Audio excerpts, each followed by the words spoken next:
Dit is mijn laatste trainingsdag. Dus hierna mag je op examen. zelfstandig rijden? Als ik dit examen heb gehaald, dan heb ik eigenlijk mijn vergunning binnen. Hoe is het met het zijn? Zijn is uit de standstop. Zijn we de stand op, dan mag je voor mij beginnen. Mitchell is één van die machinisten in opleiding. De theorie is al binnen, nu nog de praktijk. En die nieuwe mensen zijn hard nodig. We hebben een totale formatie van zo'n 160 man.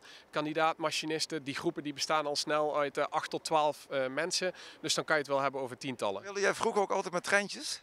Nee, dat niet zozeer eigenlijk. En ik vond het wel heel interessant, maar ik heb geen treintjes gehad. Maar dat hoeft ook niet, want in feite komt iedereen van jong tot oud voor de opleiding in aanmerking. Och, dat is zo divers. Dat kan gaan van bakker tot... we hebben dan een drukker gehad, we hebben mensen uit de ICT-wereld. Hier de machinist van trein 1, 2, 3, 4 ter hoogte van kilometering 6.8. Ik heb een ingreep gekregen van mijn dode man over. Ik heb hiervoor in de supermarkt gewerkt als leidinggevende. Dat is heel anders. Dat is totaal anders, ja. Mijn vader is vorig jaar begonnen, die heeft de opleiding ook afgerond. En die heeft me daarin meegenomen. Ja, ik denk na 2 weken was ik helemaal verkocht en heb ik mij een jaar later ook aangemeld.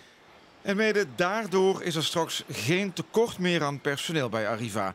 Het kwam geregeld namelijk voor dat er wel een trein was, maar geen machinist. En daar was dan de reiziger weer de dupe van. Die garantie willen we natuurlijk graag geven. Maar wat voor ons het belangrijkste is, dat wij onze reiziger zo goed mogelijk bedienen. En dat doen we door keihard te werken en zoveel mogelijk nieuwe mensen aan te nemen. En dat gaat goed. Wat opdracht moet je dan doen daarna, om er verder te mogen rijden?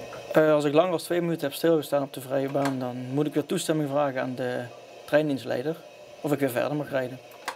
En dan nog wat informatie over die opleiding. Hoe lang duurt die bijvoorbeeld? Alles bij elkaar zo'n 7, 8 maanden ongeveer. En dan ben je dus klaar om een trein te gaan besturen? Ja, daarna wel. Ja. En slaagt iedereen? Nee. Even een quizvraag. Waar gaat deze trein hier achter ons nu naartoe? Deze gaan naar Maastricht-Randwijk.